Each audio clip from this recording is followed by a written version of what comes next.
James Ham. Hey, Harrison, what happened there in the second quarter that you guys just kind of spun out and couldn't really climb back into the rest of the game?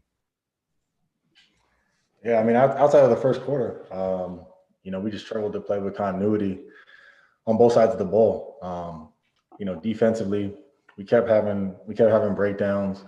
We knew that they were a good offensive rebounding team. We knew that Trey was in the command of a lot of attention, and we needed to pay attention to the roller. And you look at the first half that Capella had, and in the second half, some of the same things. So, we have to be better at that. Jason Jones. Yeah, Harrison, in terms of the continuity, how do you keep that when De'Aaron starts so well and then he sits for a little bit? Is it a matter of just emphasizing the basics of, communication, passing, and cutting on offense? Just how do you keep that going just for keep that going? Well, I mean, defensively, there was things, reminiscent of the Brooklyn game. I mean, guys just getting, wide open outlet layups, miscommunications for shooters getting wide open threes. I mean, no matter what type of game we have going offensively, I don't think we have an issue scoring the basketball, but defensively, we got to put up stops. And you look at that second quarter, I mean, they put up 40 points. So, that snowballing into the second half is what didn't allow us to get back in the game. Crystal Salters. Hello, Harrison. I would like to ask you, what is the biggest issue on the court that you would like to resolve as a team for the rest of the season? I mean, just our boys. This is a team that scores the basketball well. All these teams that we're playing on the road trip can score the basketball. But when the team starts going on a run, how are we going to respond in terms of just being solid and making them work for their shots? That's something that, we need to improve on, especially going into the Charlotte game. Jason Anderson. Hey, Harrison. When you guys are struggling like that defensively, at times, is it, with the physical and the mental side of the effort that it takes, is it just as hard to sustain the mental part of that as it is the physical part sometimes?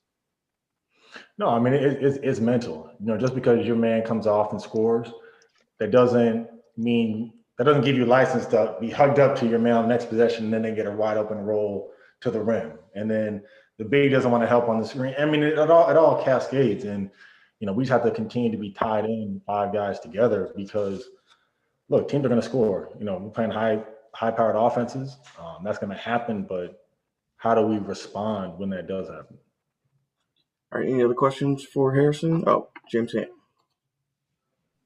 Yeah, Harrison, you guys are starting the 6-game road trip, and it leads right up to the trade deadline. Just how important is this for you guys to show what you have as a group? I mean, I think regardless of the deadline, I think it's a matter of us playing consistent basketball. I mean, every game matters. In games like tonight, where you start off well, you have opportunity to really kind of control the game, and you give that opportunity away. You remember that. You look at Charlotte, who we're playing next, how we lost that game, and all these losses start to add up, and you're thinking, you look back at the end of the season and say, man, what could have been, with all of these little losses that we let go. So, tonight has that feeling of a game, an opportunity missed. And I think coming into the next game, coming for the rest of the season, that has to be the mentality of we can't continue to let opportunities slip. Jason Jones. Harrison, to follow up on a point you just made about how if one thing happens, that doesn't give you the excuse to go to the next possession and make another mistake. Is that the next level of mental toughness as a group, to where you say, almost like a cornerback in football, okay, we had one bad play, but good teams on defense can forget that one bad play and go back to the fundamentals and do it right the next time down? 100%. I mean, it's naturally human nature, as a competitor, if your guy scores and you want to say, okay, I want to stop him the next play. I'm going to do what I can to make sure that he doesn't get another shot up or he doesn't get another basket. But we're playing team defense. Everyone relies on everyone. Guys are going to get beat off the dribble. Guys are going to get behind us in a pick and roll coverage. Guys are going to cut from the weak side. And you always have to be ready to take care and protect your teammates. So, there's going to be more and more situations like that when a team is going on a run, a guy gets hot, maybe, we're looking at one action that they're doing that people are like, man, these two players need to figure it out, but it's all five guys on the floor. Okay, HB, good to go. Thank you. Hey guys.